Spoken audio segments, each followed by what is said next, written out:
Assalamualaikum warahmatullahi wabarakatuh. Ketemu lagi bersama saya Aris Prabayuansa di video pembelajaran, media pembelajaran di YouTube saya, di channel saya. Pada pertemuan kali ini saya akan melanjutkan video tentang segi empat, di mana pada video sebelumnya kita telah menyelesaikan segi empat, yaitu persegi dan persegi panjang. Di video kali ini atau di video yang kedua ini saya akan menyelesaikan materinya, yaitu akan membahas materi jajar genjang, belah ketupat, layang-layang, dan trapesium. Mohon untuk teman-teman diperhatikan dengan jelas, dengan seksama pemaparan saya. Referensi ini teman-teman bisa dibuka di buku Erlangga teman-teman. Kita langsung saja masuk ke meneruskan slide yang kemarin atau slide yang sebelumnya yang saya buat, yaitu slide dari Erlangga. Nah ini seperti ini. Jajar genjang. Ya, kita buka slide-nya. Nah ini jajar genjang. Nah, teman-teman mohon perhatikan. Nanti insya Allah saya akan kirimkan tugasnya melalui link saya. Nanti bisa teman-teman kerjakan. Jajar genjang. Pengertian jajar genjang: segitiga ABC. Perhatikan segitiga ABC pada gambar 81515. Ya, perhatikan teman-teman semua. Nah, ini jajar genjang. Jadi ada segitiga ABC tadi ya. Ini ABC. Ketika diputar setengah putaran itu 180 derajat. Perhatikan.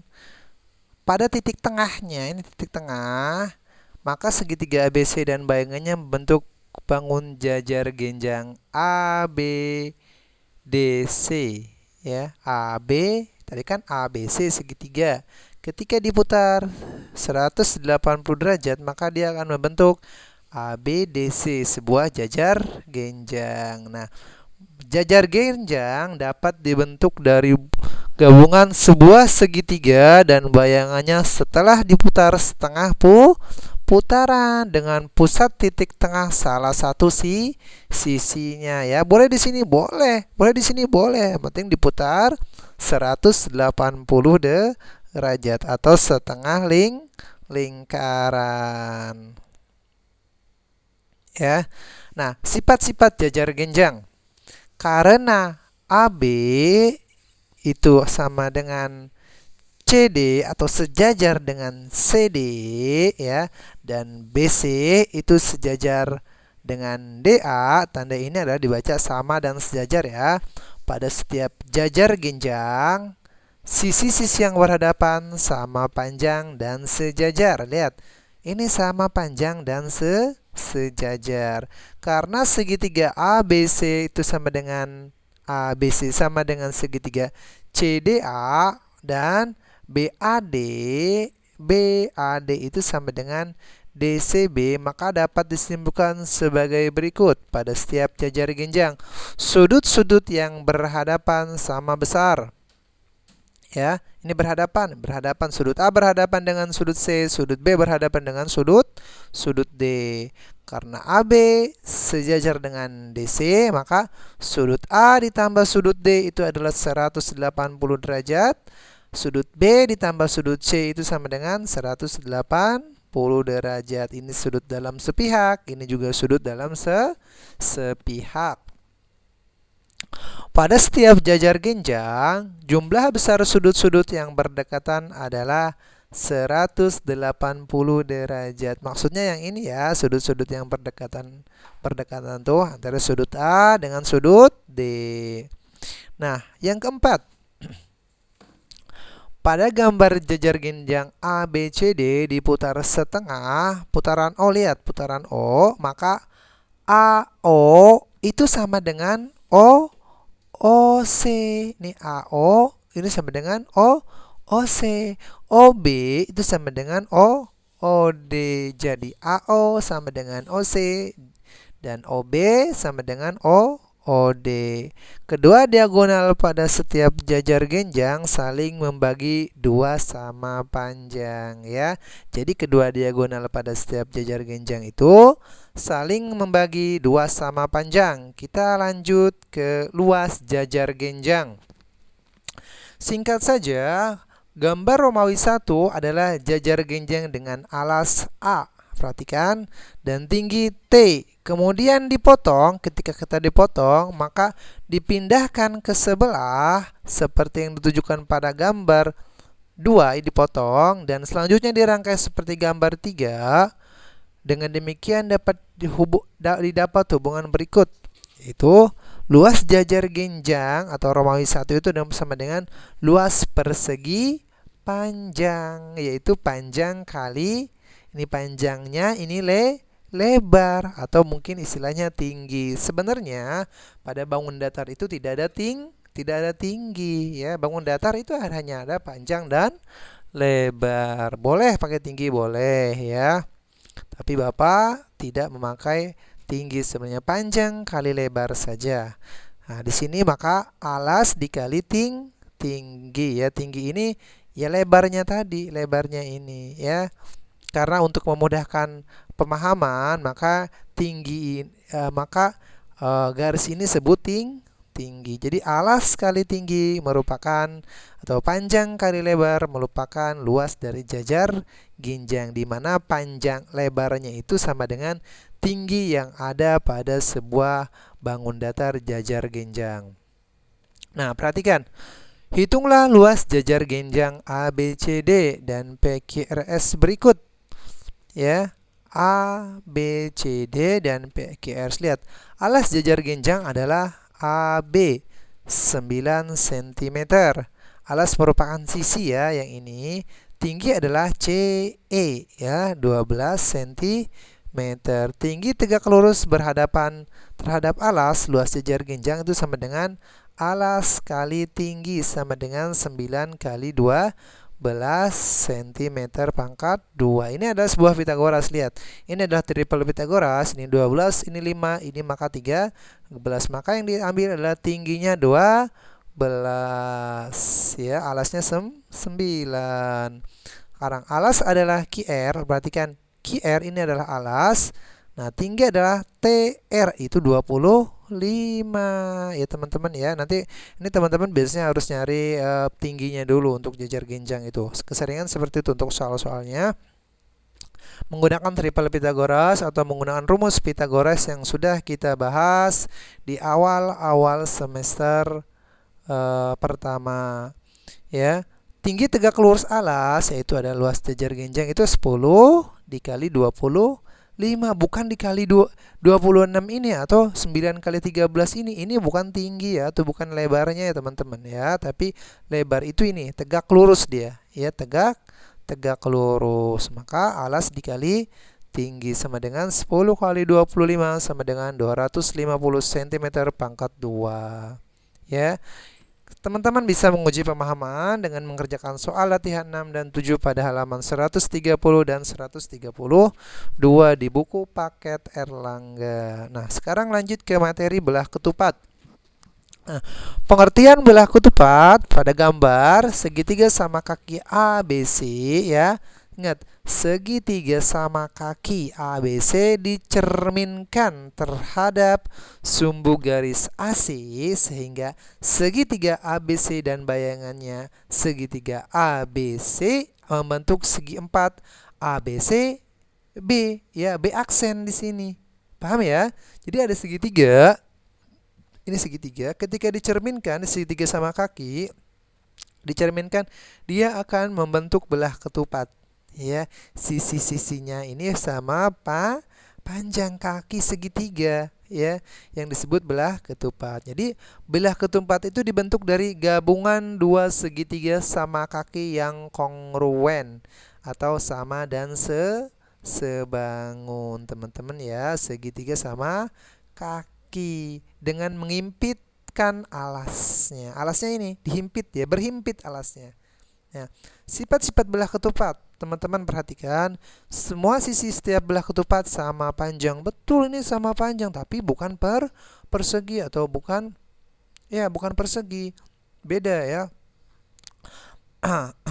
Yang kedua, pada setiap belah ketupat, sudut-sudut yang berhadapan, perhatikan, sama besar dan dibagi dua sama besar oleh diagonal-diagonalnya. Ini sama besar dibagi dua juga sama besar ya. Ini berhadapan sama nih. Maka sudut A ditambah sudut B itu adalah 180 derajat. Nah, kedua diagonal setiap belah ketupat saling membagi dua sama panjang dan saling berpotongan tegak lurus di tengah. Dia berpotongan tegak lurus. Oke. Nah, keliling dan luas belah ketupat ya. Nah, pada intinya keliling itu adalah panjang lintasan bangun datar. Maka keliling belah ketupat itu adalah PQRS aja. Panjang PQ tambah QR tambah RS tambah PS. Jadi 4 dikali sisinya. Sedangkan luas untuk belah ketupat ABCD yang ini yaitu luas segitiga ABD. Berarti kan ABD ya ditambah luas segitiga BDC ya. Maka setengah dikali BD dikali AO setengah kali BD kali OC. Maka karena BD dan AC merupakan diagonal, maka setengah BD dikali setengah AC itu merupakan luas dari belah ketupat. Maka luas belah ketupat adalah setengah dikali diagonal yang satu ini dan dikali dengan diagonal yang satunya yang ini, yang BD ya, atau luasnya itu sama dengan diagonal 1 setengah dikali diagonal 1 dikali diagonal 2. Paham ya teman-teman ya? Kita langsung ke contoh. Diagonal belah ketupat ABCD berpotongan di titik O. Jika panjang AB itu sama dengan 5 cm dan besar sudut ABO itu 60 derajat, tentukan panjang AD. AD itu sama dengan AB karena sisinya sama yaitu 5 cm. Besar sudut CBO. CBO itu sama dengan sudut ABO yaitu 60 derajat. Sekarang yang keliling ABCD. Keliling ABCD yaitu 4 dikali AB yaitu 4 kali sisinya tadi. 4 kali 5 20 cm. Mudah ya. Sekarang perhatikan lagi. Yang kedua, panjang sisi sebuah belah ketupat adalah 13 cm dengan panjang diagonal 13 cm dan 24 cm. Hitunglah keliling belah ketupat. Lihat, sisinya 13. Diagonal satunya 10 dan diagonal 2-nya itu 24. Keliling belah ketupat yaitu tadi 4 dikali 13 52 cm. Luas belah ketupatnya berapa? Setengah dikali 10 dikali 24 sama dengan 120 cm, teman-teman. Oke. Teman-teman bisa menguji pemahaman dengan mengerjakan soal latihan 8 pada halaman 136 yang ada di buku teman-teman, yaitu buku paket Erlangga. Nah, sekarang ke layang-layang materi selanjutnya. Pengertian layang-layang, perhatikan gambar berikut. Nah, kedua segitiga pada gambar Romawi 1 dan Romawi 2 adalah segitiga sama kaki yang memiliki alas yang sama panjang yaitu BD. Jika segitiga ABD dan CBD diimpitkan alasnya, maka terbentuk bangun segi 4 ABCD pada gambar yang disebut layang-layang. Jadi pengertian layang-layang itu adalah layang-layang dibentuk dari gabungan dua segitiga sama kaki yang panjang alasnya sama ya, panjang alasnya sama, kemudian alasnya itu berimpit ya, bersatu berimpit itu ya. Nah, sifat-sifat layang-layang. Pada setiap layang-layang yang pertama sifat-sifatnya masing-masing sepasang sisinya sama panjang. Lihat. Ini sepasang AB itu sama dengan AD karena tadi sama kaki ya. Dua buah segitiga sama kaki yang alasnya berimpit ya. Ini sama dengan ini sama dengan ini ya. Ini beda dengan yang ini pastinya. Terdapat sepasang sudut berhadapan sama besar. Ini sama besar sudutnya ya. Berhadapan sama besar. Terdapat sepasang ini adalah sudut B sama dengan sudut D. Sudut A tidak sama dengan sudut C. Beda ya, sudut A nggak sama ya ukurannya, tapi sudut B itu sama dengan sudut D karena ini berimpitnya sama. Nah, salah satu diagonalnya membagi dua sama panjang. Lihat, salah satu aja ya di sini ya, yaitu AO sama dengan OD sama panjang. Diagonal dan tegak lurus dengan diagonal itu tegak lurus ya. Nah, luas layang-layang ya. Diagonal AC dan BD berpotongan tegak lurus sehingga luas layang-layang ABCD itu luas segitiga ABD ditambah luas segitiga BDC. Maka setengah kali BD kali AO ditambah setengah BD kali OC. AO tambah OC itu sama dengan AC. Jadi luas layang-layang itu setengah dikali BD dikali AC. Jadi luas layang-layang itu adalah setengah dikali diagonal yang ini dikali diagonal yang ini, atau luas sama dengan setengah dikali diagonal 1 dikali diagonal 2 ya, seperti sama dengan yang tadi ya, yang sama dengan belah ketupat teman-teman ya. Oke, kita ke contoh di sini. Pada layang-layang ABCD di samping besar A sudut ABC itu 100, ABC lihat 105 derajat, dan ADB itu sama dengan 70 derajat. Tentukan besar BAC, lihat BAC ya, maka BAC itu sama dengan sudut DA DAC. Ini berapa? 90 derajat tegak lurus ya. Jadi 90 ditambah 70 itu sama 160. Maka jumlah sudut segitiga ada 180 derajat dikurangi 90 tambah 70 itu 160. Maka 180 dikurangi 160 derajat. Hasilnya sudut BAC lihat itu adalah 20 derajat. Oke teman-teman, perhatikan lagi. Sudut CDB sekarang, sudut CDB yang ini ya. Nah, sudut CDB itu adalah sudut ADC ya, ADC dikurangi sudut ADB, betul ya, karena sudut ADC itu adalah 105 derajat, karena sama ya, dikurangi 70 maka hasilnya 35 derajat. Nah, paham ya teman-teman ya. Nah, nomor 2. Luas sebuah layang-layang adalah 114 cm pangkat 2. Jika panjang salah satu diagonalnya 16 cm, hitunglah panjang diagonal lainnya. Nah, ini adalah boleh teman-teman dikerjakan nih ya, gampang kok. Yang ini yaitu nanti setengah dikali D1 dikali 2. Boleh nanti yang diagonal satunya ini, berarti yang dicarinya adalah diagonal 2. Teman-teman bisa menguji pemahaman dengan mengerjakan soal latihan 9 pada halaman 139.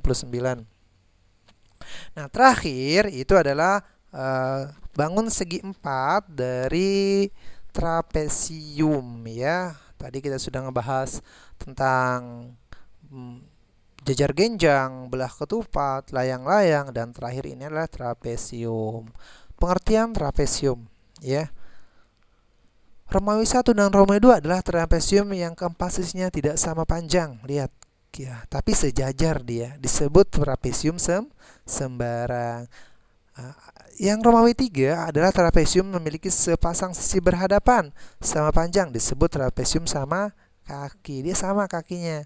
Nah, yang keempat, Romawi 4 adalah trapesium memiliki sudut siku-siku. Disebut trapesium siku-siku. Jadi ada berapa? Ada 3, trapesium siku-siku, trapesium sama kaki, dan trapesium sembarang. Nah, jadi trapesium adalah segi 4 yang memiliki tepat sepasang sisi berhadapan. Lihat, sisi berhadapan yang sejajar. Intinya itu ya, memiliki tepat sepasang sisi berhadapan yang sejajar. Harus sejajar. Nah, luas trapesium ABCD itu disebutkan luas, di sini ada ya ilustrasinya, yaitu luas segitiga ABD ya teman-teman, ditambah luas segitiga BCD. Jadi intinya ketika dicari dioperasikan, maka luas trapesium itu adalah setengah A ditambah B dikali T, tingginya yang ini ya, atau lebar yang ini ya, bukan yang AD ya, tapi T itu adalah tegak lurus ya, tingginya itu tegak tegak lurus ya. Jadi luas trapesium adalah jumlah sisi sejajar, yaitu A tambah B dikali tingginya itu harus tegak tegak lurus. Nah, contoh di sini pada trapesium ABCD di samping panjang AB itu sama dengan 6 cm, CD 3 cm, DE 2,6 cm besar sudut A sama dengan 65 derajat dan sudut C itu sama dengan 130 derajat. Hitunglah besar sudut B. Nah, sudut B itu sebenarnya 180 derajat dikurangi sudut C, karena sejajar ya. Ini ditambah ini ada 180 derajat karena sudut dalam sepihak ya. Jadi hasilnya 50 derajat untuk sudut B. Sudut ADC buat ADC. Sudut ADC berapa? Yaitu 180 derajat ya teman-teman, dikurangi sudut A yang ini ya, yaitu 115 derajat. Luas trapesiumnya berapa? Itu setengah ditambah dikali 6 tambah 3 dikali 2,69 dikali 2,6 itu adalah setengah dikali 9 dikali 2,6, hasilnya 11,7 cm pangkat 2. Teman-teman bisa menguji pemahaman dengan mengerjakan soal latihan 10 pada halaman 141. Nah, ini adalah materi tambahan di bangun datar yang segi 4 ya. Untuk menentukan itu luas bangun tak beraturan. Bagaimana sih cara mencari luas bangun tak beraturan seperti ini? Bingung kan? Nah, untuk menentukan luas bangun datar tak beraturan, buatlah petak-petak persegi sehingga dapat menutupi seluruh bangun. Luas bangun dihitung berdasarkan banyak persegi yang menutupi seluruh bangun. Persegi yang menutupi bangun dan luasnya setengah dari luas persegi atau lebih dihitung sebagai satu persegi ya. Tentukan luas permukaan daun pada gambar di samping menggunakan petak persegi berukuran 1 cm pangkat 2. Ini adalah penerapannya saja untuk menghitung bangun datar ya teman-teman ya. Nah, misalnya seperti ini. Jika jawab, kita buat petak-petak persegi kucuran berukuran 1 cm pangkat 2 sehingga dapat menutupi permukaan daun seperti ditunjukkan pada gambar Romawi 2. Pada gambar Romawi 2 terdapat daerah persegi yang luasnya setengah persegi kecil atau lebih dari setengah persegi kecil, yaitu persegi nomor 1, 2, 3, 7, 8, 12, 15, 16, 17. Teman-teman ya. Nah, gambar 2 menunjukkan bahwa gambar persegi menutupi bangun tak beraturan seluruhnya adalah 17 buah. Terdiri 9 buah persegi yang luasnya setengah persegi atau lebih dan 8 buah persegi yang luasnya penuh. Jadi luas permukaan daun tersebut adalah kurang lebih ya, di sini mendekati ya 17 dikali 1 cm. Paham ya teman-teman ya? Sekurangannya dibaca mendekati ya. Di sini hanya mendekati, belum tentu sama ya. Ini perkiraan saja. Kamu bisa menguji pemahaman dengan mengerjakan soal latihan 11 pada halaman 144. Iya, materi kita sudah selesai. Untuk materi tentang segi 4 di kelas 7 pada semester 2 ini. Insyaallah pada pertemuan selanjutnya kita akan, yaitu pertemuan terakhir di segi 4, kita akan bahas beberapa soal yang berkaitan dengan masalah segi 4 ya. Insyaallah nanti kita ketemu lagi di video selanjutnya. Mudah-mudahan apa yang saya sampaikan bermanfaat ya. Jangan lupa tetap semangat belajar, tetap semangat menuntut ilmu ya. Jangan bosan, tetap semangat. Wassallallahu ala nabiyina Muhammad walhamdulillahi rabbil alamin. Assalamualaikum warahmatullahi wabarakatuh.